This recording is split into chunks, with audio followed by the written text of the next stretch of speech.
harus kita pahami, feodalisme ini sekarang sedang berada di dalam tubuh kita, di dalam tubuhnya umat muslim itu sendiri. Nah sekarang wajah feodalisme di dalam Islam itu seperti apa? Wajah feodalisme dalam Islam itu tertuang dalam kelompok-kelompok muslim yang munafik, dan semua itu Bapak Ibu berada dalam satu naungan feodalisme. Kalau kita bicara pengkhianatan, dulu saya pernah cerita di sini, ada salah satu, kita tidak berbicara kealiman dia ya, kita berbicara tentang pengkhianatan. Dulu di Jakarta itu, perkumpulan para alim itu pernah dibocorkan oleh seorang alim yang lain kepada Belanda, dan itu tertulis. Ada seorang orientalis namanya Karel Stenbrink menuliskan dalam buku dia tentang bagaimana dulu ada seorang alim di Jakarta itu yang membocorkan perkumpulan para alim-alim ulama itu untuk kemerdekaan Republik Indonesia, dan dibombardir oleh Belanda. Dan itu orang yang memberikan bocoran tersebut, yang berkhianat ini, diberikan golden, dan itu ada kwitansinya, difotokan Pak dalam buku tersebut, dilihatkan. Baik, sekarang yang kedua, feodalisme. Nah, karakter feodalisme ini juga disampaikan oleh baginda Nabi Muhammad SAW. Persoalan feodalisme di dalam Al-Quran, Allah sebutkan dalam surat Al-Hujurat ayat 13 tadi. Ya ayuhan nas, inna khalaqnakum min dzakari wa untha wa ja'alnakum syu'uban wa qabaila lita'arafu. Inna akramakum indallahi atqakum, innallaha alimun khabir. Wahai manusia, kami jadikan kalian itu laki-laki perempuan, dan kami jadikan kalian itu semuanya berkelompok, syu'uban wa qabail. Ingat kalimat ini Bapak Ibu, syu'uban wa qabail. Ini masih ada kaitannya dengan sosialisme, kaitan-kaitan dengan kesosialan. Dulu yang bicara ini adalah guru kami, termasuk perintis pondok pesantren kami itu, Kiai Haji Imam Badri. Setiap dia memulai pidatonya di setiap awal tahun pelajaran itu, beliau selalu mengatakan, ya ayuhan nas, inna khalaqnakum min dzakari wa unsa wa ja'alnakum syu'uban wa qabaila lita'arafu, kata beliau. Kami jadikan kalian kabilah-kabilah, kelompok-kelompok, lita'arafu, untuk saling mengenal antara satu dengan yang lain. Sekarang kita terjemahkan makna lita'arafu, mengenal. Sekarang kita pahami Pak, dengan bahasa agama. Apa maksud daripada lita'arafu? Ternyata maksud lita'arafu ini ada kaitannya dengan kalimat yang paling sederhana, lita'awanu, saling membantu. Saling membantu. Apa maksud daripada kalimat lita'awanu? Saling memberikan pertolongan. Apa maksud yang tersirat? Saling memberikan perhatian. Saling memberikan perhatian. Dan apa maksud lain? Maksud lain adalah, kalau seandainya umat muslim saling bahu-membahu, kekuatan itu jelas.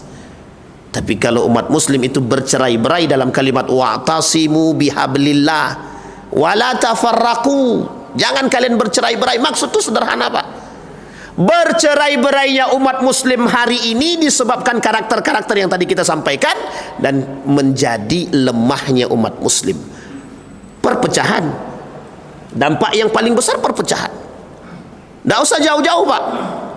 Satu masjid dengan masjid yang lain tak bertegur sapa hanya karena beda pemahaman. Sederhana Pak. Agama satu, Tuhan satu, Nabi sama, bisa tidak tegur sapa hanya karena beda mana turun, kepala dulu atau kaki?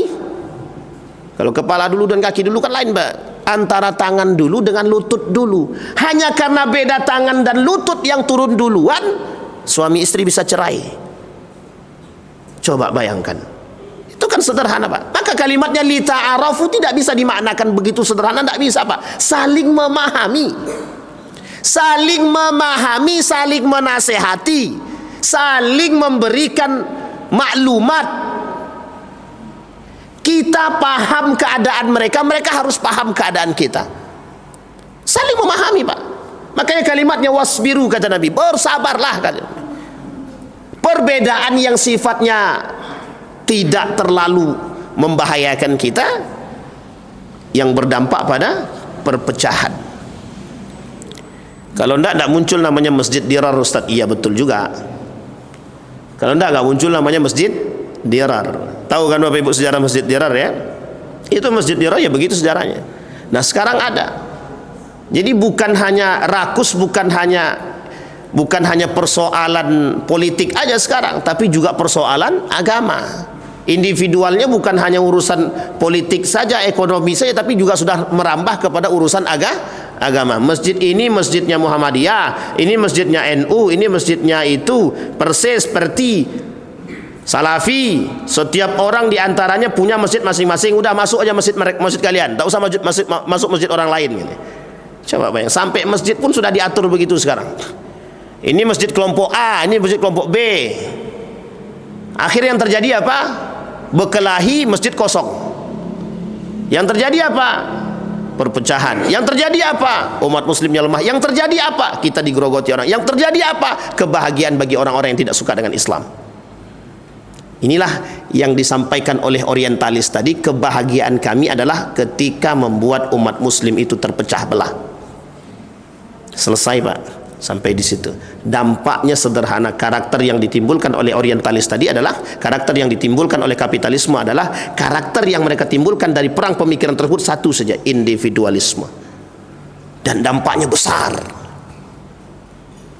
Bukti nyata hari ini. Pendidikan rusak, udah yang penting kami jalan. Yang penting gaji kami cair, yang penting kami ini. Pendidikan kita sudah rusak, kita masih berpikir tentang, paham Bapak Ibu ya? Bisa dipahami Bapak Ibu. Baik. Nah, sekarang kita masuk poin daripada feodalisme. Nah, apa yang disebut dengan feodalisme? Yang disebut dengan feodalisme adalah prinsip-prinsip yang menyebutkan atau bertentangan dengan sistem-sistem yang diberikan atau yang ditingkatkan atau yang ditumbuhkan oleh nilai-nilai Al-Quran yang bertolak belakang daripada pemahaman yang benar. Ini Bapak Ibu, poin-poin feodalisme ini harus kita pahami. Feodalisme ini sekarang sedang berada di dalam tubuh kita, di dalam tubuhnya umat muslim itu sendiri. Nah sekarang wajah feodalisme di dalam Islam itu seperti apa? Wajah feodalisme dalam Islam itu tertuang dalam kelompok-kelompok muslim yang munafik. Feodalisme ini tertuang dalam kelompok-kelompok muslim yang munafik. Apa itu munafik itu? Sudah kita bahas Pak. Sudah 30 tanda kaum munafik itu sudah kita bahas. Dan semua itu Bapak Ibu berada dalam satu naungan feodalisme. Kalau kita bicara pengkhianatan, dulu saya pernah cerita di sini, ada salah satu, kita tidak berbicara kealiman dia ya, kita berbicara tentang pengkhianatan. Dulu di Jakarta itu perkumpulan para alim itu pernah dibocorkan oleh seorang alim yang lain kepada Belanda, dan itu tertulis. Ada seorang orientalis namanya Karel Stenbrink menuliskan dalam buku dia tentang bagaimana dulu ada seorang alim di Jakarta itu yang membocorkan perkumpulan para alim-alim ulama itu untuk kemerdekaan Republik Indonesia dan dibombardir oleh Belanda. Dan itu orang yang memberikan bocoran tersebut, yang berkhianat ini, diberikan yang disebut dengan golden, dan itu ada kwitansinya, difotokan Pak dalam buku tersebut, dilihatkan.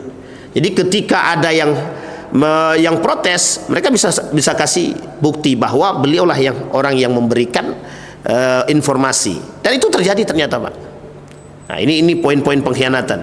Jadi waktu itu Karel Stenbrink bercerita, dan ini diterjemahkan oleh salah seorang dai atau ulama yang ada di Riau ini. Beliau menuliskan, menerjemahkan ke dalam bahasa Indonesia. Salah satunya dosen UIN itu. Dia dosen UIN dulu. Diterjemahkan ke dalam bahasa. Kebetulan Karel Stenbrink ini dosen beliau di Yogyakarta.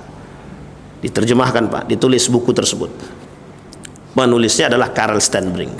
Nah, kemudian Bapak Ibu sekalian yang berbahagia, masyarakat kita sekarang dari sifat individualisme tadi, acuh terhadap yang lain tadi, itu yang kemudian menjadi darah daging dalam, atau masih menjadi belenggu bagi masyarakat kita.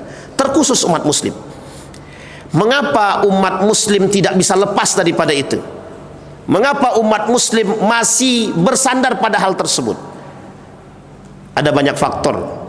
Kalau kita kembalikan kepada pemahaman Yusuf Al-Qaradawi, faktornya adalah satu, pemimpin. Yang kedua adalah agama. Yang ketiga adalah tokoh. Yang keempat, yang paling penting, Pak, nilai. Kata Yusuf Al-Qaradawi, yang menyebabkan umat manusia itu berada pada posisi feodalisme itu ya karena memang nilai. Nilai apa? Nilai kemanusiaan dan nilai agama. Ketika manusia tidak bisa menerapkan nilai-nilai agama dalam lingkungannya, otomatis ketika manusia tidak bisa menerapkan akhlak, moral, adab, etik, sama. Apa yang dikatakan oleh Prof. Fahmi Zarkasi tersebut? Kata beliau, hasil feodalisme ini ya hasil daripada didikan sebelumnya gitu. Jadi saya tidak katakan kita ini feodal gitu, tapi karakter feodalisme ini ada dalam tubuh kita gitu. Nah Bapak Ibu, yang harus kita lakukan adalah bagaimana kita menghilangkan nilai-nilai feodalisme, individualisme ini. Yang pertama, kata Syekh Yusuf Al-Qaradawi, yang pertama yang harus lakukan oleh umat muslim, yang pertama harus berjuang untuk mengembalikan nilai-nilai agama. Kembali lagi pada poin kita yang kemarin, apa itu? Bagaimana cara kita menerapkan nilai agama dalam rumah tangga kita. Jadi Bapak Ibu, dari dulu sampai sekarang bahasanya Agim itu sama. Dimulai dari diri sendiri. Ya ini poin penting kita. Memang ini Pak, pendidikan yang harus kembali ini. Apa kata Ustaz Adi Hidayat? Seberapa banyak Anda menerapkan nilai-nilai agama di dalam rumah tangga? Karena poin pentingnya ternyata adalah bukan untuk sekarang dan bukan untuk 10 tahun, untuk 20 tahun ke belakang Pak. Karena kita menghasilkan generasi. Kalau pengen tolak ukur generasi emas kan bukan 10 tahun, 20 tahun yang akan datang. Ini tolak ukurnya Pak. Generasi yang Qurani. Generasi yang menerapkan nilai-nilai agama. Sekarang kita kembalikan. Kita berbicara panjang lebar, tapi ternyata tidak ada aplikasi dalam rumah kita. Ya sama saja. Makanya kita sambut baik itu. Ini kebetulan ada Pak Ketua kan.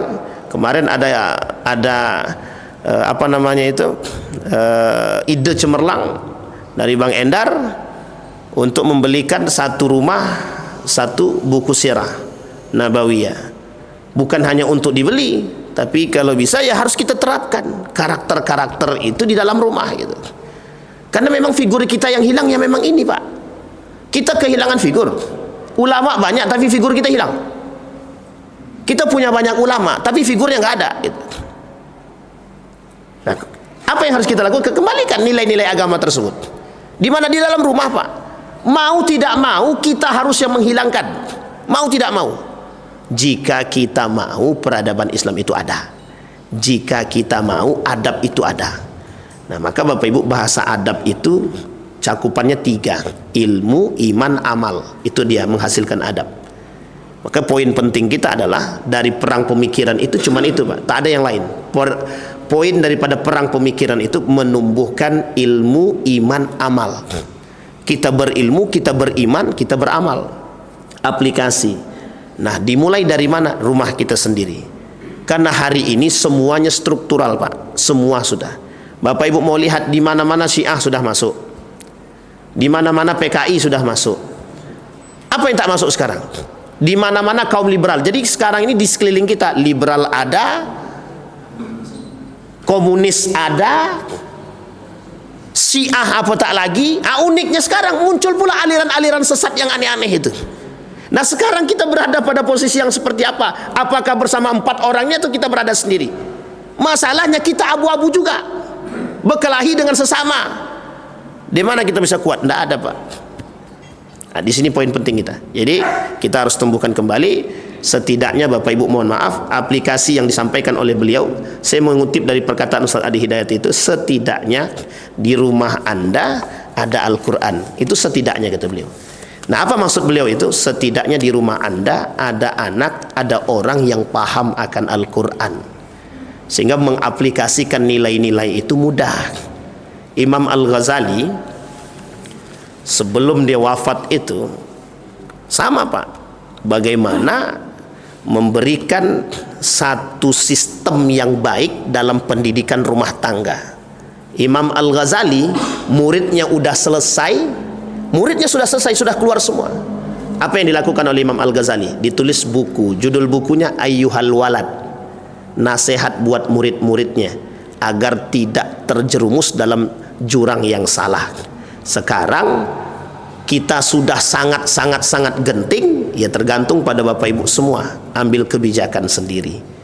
Bagaimana caranya mengembalikan nilai-nilai agama? Satu diantaranya living with the Quran, menghidupkan kembali nilai-nilai Al-Quran di dalam rumah tangga. Mudah-mudahan bermanfaat bagi kita semua. Kita berdoa kepada Allah semoga apa yang kita sampaikan di subuh hari ini menjadi pengingat bagi kita, menjadi pengetahuan bagi kita, agar kita bisa menghindari karakter-karakter feodalisme, individualisme, egois, kikir, tamak. Dan insya Allah orang-orang yang bisa menghindari daripada sifat-sifat tersebut, Allah berikan keberkahan. Insya Allah kita bisa kembali menghidupkan peradaban Islam yang hilang, dan insya Allah kita termasuk orang-orang yang husnul khatimah.